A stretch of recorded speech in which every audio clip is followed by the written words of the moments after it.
কেন সেই জমিনে মানুষ আল্লাহর আসমান, আল্লাহর জমিন, আল্লাহর দেওয়া অক্সিজেন, আল্লাহর দেওয়া সূর্যের আলো ভোগ করে যখন মানুষ বলে আমি আল্লাহর আইন মানি না, কি মানি না, আমি আল্লাহর আইন মানি না, কোরআনের আইন মানি না, শরীয়তের আইন মানি না, গজব আসতে কি আর ভুলে আসা লাগে? কথা বলেন না কেন? গজব তো আমি নিজেই নিয়ে আসতেছি। আল্লাহ আমাদেরকে হেফাজত করুন বলিয়া আমি আপনাদের সামনে এই যে ভূমিকম্প হলো এই একটা ভূমিকম্প ছিল আয়াত করে নাম কি? জিলজার মানে ভূমিকম্প, বাংলা সহজ ভাষা কি? ভূমিকম্প। আল্লাহ পাক একদিন এই পৃথিবীকে ধ্বংস করতে কত মিনিট লাগবে বলেন তো? কয়দিন লাগবে?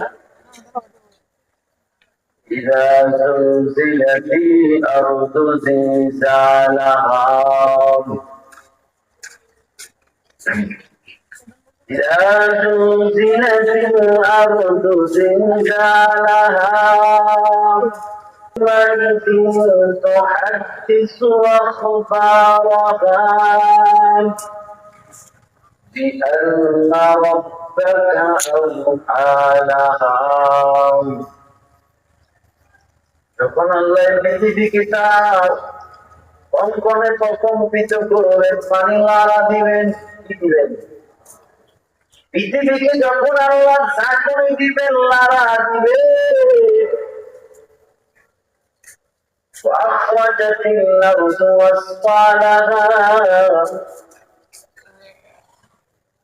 তখন জমিন তার বোঝা বাহির করে দিবে। কি করে দিবে? প্রাইভেট করে বিল্ডিং বানাইছো, ইঞ্জিনিয়ার বলে 100 বছরও কিছু হবে না। আসেনি এমন ঢাকায়?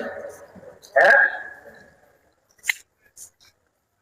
বিএসআরএম দাবি রড 100 বছরও বিল্ডিং কিছু হবে না। আমি সিমেন্ট লাগাইছি, পারবে না।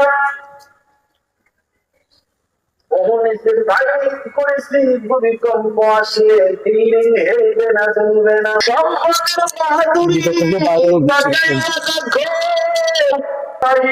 করে দিবে। وقال الإنسان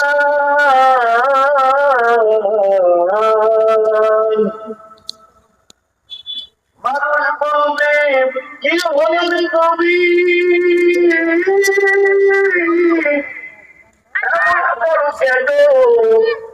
কি করো তো কিন্তু এমন করো কেন? কথা কয় আবার, হ্যাঁ, বিশ্বাস হয় না? কোরআনের সাক্ষী 100 কোরআন শরীফে সূরাতুল ইয়াসিন 65 নম্বর